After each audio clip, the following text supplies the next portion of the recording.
ये अच्छा नहीं आदिवासियों के लिए कि गांव-गांव में शराब का दुकान खुले, ये बिल्कुल अच्छा कतई नहीं। हाँ, आप कहीं भी रेवेन्यू के लिए करिए, आप बोल रहे हैं कि गांव में हम बार खोलेंगे, फलना करेंगे, ये बिल्कुल शेड्यूल इलाका में ये बिल्कुल नहीं होना चाहिए। इसका मैं बिल्कुल विरोध करता हूँ। जिस तरह चूहा कतरन करता है, मट्टी निकालता है बिल से, उसी तरह से नरेंद्र मोदी संविधान को धीरे धीरे आपका इसको एक तरफ से कतरने का काम कर रहा है। कि भारतीय मोदी सरकार आदिवासियों का जमीन और आदिवासियों के पहचान के लिए हम एकदम कटिबद्ध हैं।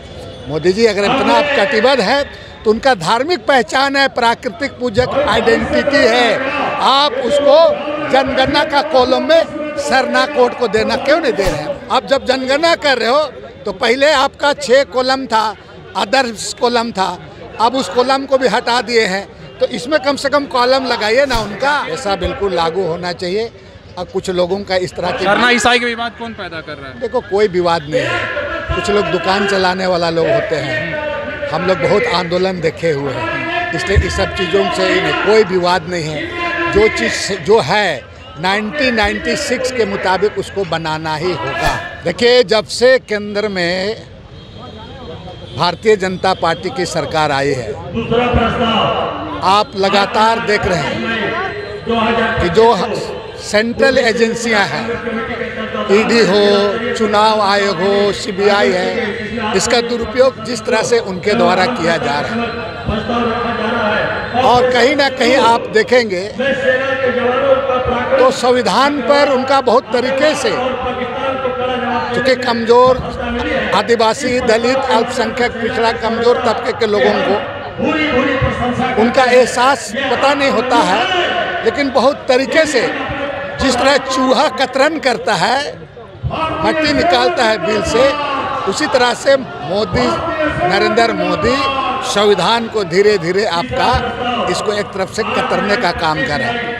आप देख रहे होंगे कि जितने भी आपके जो सरकारी उपक्रम थे, सार्वजनिक प्रतिष्ठान, वो सारे चीज़ निजीकरण हो गए पूरा। आज रोजगार का सवाल है, आरक्षण का, जहाँ पर आपका आउटसोर्सिंग पर लोग पूरे देश में पूरा इसका हो रहा, आउटसोर्सिंग का परंपरा चल गया, नतीजा आरक्षण का रोस्टर जैसे चीज़ पूरा उसका अनुपालन नहीं हो रहा है। और आप कहें इसलिए कि आप खुद ब खुद महसूस करिएगा कि आज छात्र हो चाहे मजदूर हो, आज एक विद्यार्थी पढ़ता है तो पेंसिल, किताब से लेकर के रबर से लेकर के पेन तक में जीएसटी कर दिया है पूरा। तो ये एक तरफ से समझ लो कि गरीब गुरुआ, आदिवासी, दलित, कमज़ोर, अल्पसंख्यक, चाहे जो भी धर्म के हैं, कमज़ोर तबके लोग, उनके साथ में एक तरफ से अन्याय हो रहा है। और संविधान को आपको बता दें, अभी हाल के दिनों में आपने देखा होगा कि वक्फ बोर्ड पर संशोधन किया पूरा, तो एक तरफ से संविधान पर हमला ही है। आपने भारत सरकार का सॉलिसिटर जनरल तुषार मेहता के द्वारा सुप्रीम कोर्ट में कहा कि भारतीय मोदी सरकार आदिवासियों का जमीन और आदिवासियों के पहचान के लिए हम एकदम कटिबद्ध हैं।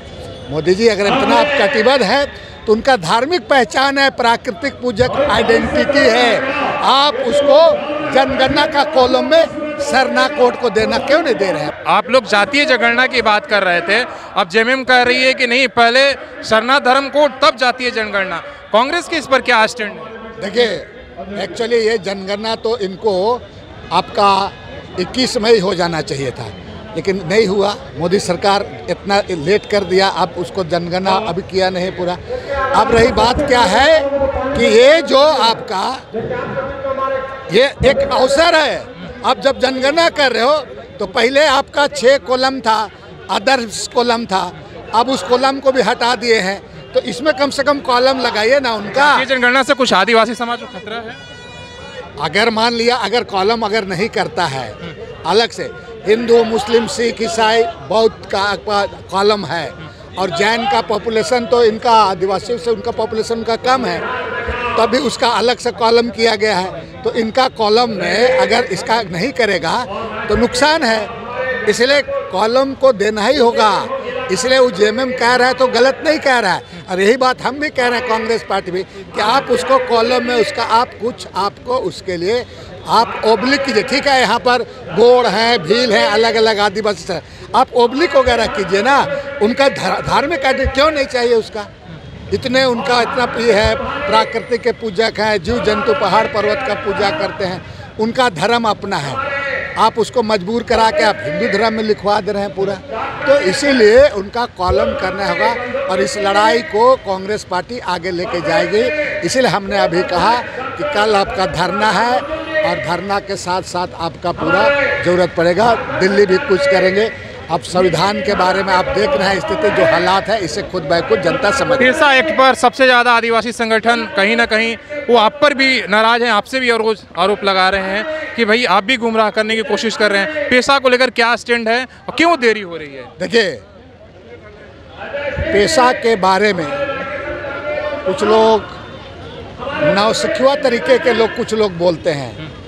यहीं आपके सालखन मुर्मू थे और हम थे। पेशा पर जो लड़ाई लड़ा है ये किसी आप लोग जैसे पत्रकार से छिपा हुआ नहीं। अब रही बात जो 1996 में जो पेशा कानून बना है उसको हूबहू उसका नियमावली में उसको बनाने की जरूरत है। और इसी को लेकर के कांग्रेस पार्टी विगत दिन, जिसमें हमारे प्रभारी के राजू भी उसमें शामिल थे, रेडिसन ब्लू में एक सेमिनार रखा, लोगों से ओपिनियन जानने का प्रयास किया।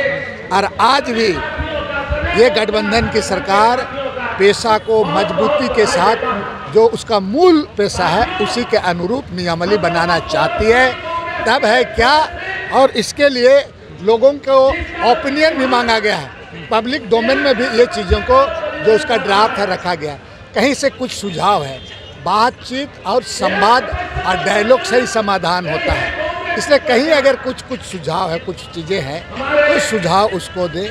और हमारे जो पूरे आप जान लीजिए, हमने पहले अभी कहा कि ये जो के राजू साहब JSLPS के जनक के रूप में जाने जाते हैं। JSLPS का अगर जनक यही थे, कई कैसे नीति आपका मनरेगा से लेकर के RTI कई कानून इन लोगों के द्वारा बनाया गया। खुद भाई खुद ये चाहते हैं, खुद भाई ये चाहते हैं पूरा। हम तो इसीलिए वो पूरी चीज़ों को समाहित करते हुए सही तरीके से बने और सुझाव आवे। थोड़ा विलम्ब होता है, कहीं चूक ना हो, चूँकि यहाँ पर हमारे सदान मूलवासी भाई लोग भी रहते हैं, इसलिए पूरी चीज़ों कहीं चूक नहीं होना चाहिए। इसलिए इसको पुख्ता तरीके से। लोग सरना और ईसाई की बात कह के बोल रहे हैं कि भाई कुछ लोग ऐसे संगठन हैं जो चाहते नहीं, आप उसको किस तरीके से देख रहे हैं कि पेशा नहीं लागू हो? पेशा बिल्कुल लागू होना चाहिए।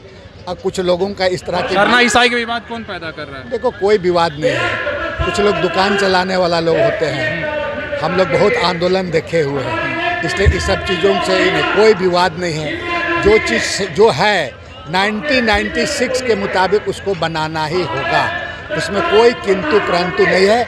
और ये हम लोग इसका हम लोग पुरजोर इसका हम लोग समर्थन करते हैं। हम तो इतना भी कहेंगे कि आंध्र प्रदेश में आपको शेड्यूल इलाका में समता जजमेंट में आप देखें बहुत सारे चीज़ों का बता रहे हैं। तो शेड्यूल इलाका में पूरा खाली उसका जैसे कोल्हान में हो जानने वाला टीचर का ही केवल बहाली होना चाहिए। मुंडा इलाका मुंडा जानकारी लोगों का बहाल होना चाहिए। कुड़ुक इलाका में कुड़ुक जानने वाला कुड़ुक टीचर का, संथाल में वैसे ही लोगों का बहाल होना चाहिए। ये समता जजमेंट में भी है, ये तमाम चीज़ों पर है।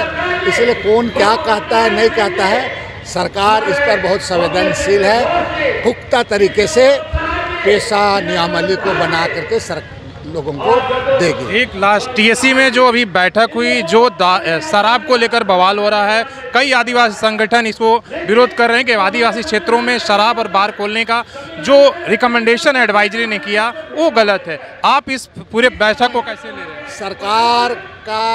सरकार का ये निर्णय है। व्यक्तिगत अगर बंधु तरीके से बोलिएगा व्यक्तिगत, तो मैं ग्रामीण इलाका में और आदिवासी इलाका में शराब दुकान नहीं होना चाहिए।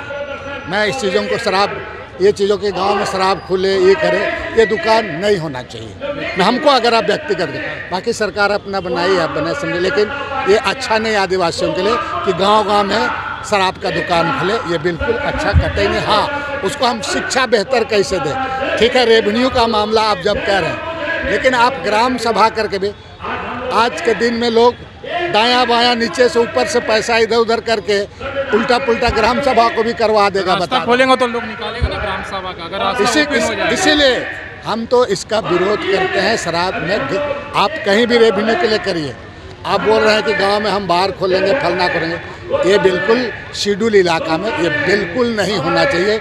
इसका मैं बिल्कुल विरोध करता हूँ।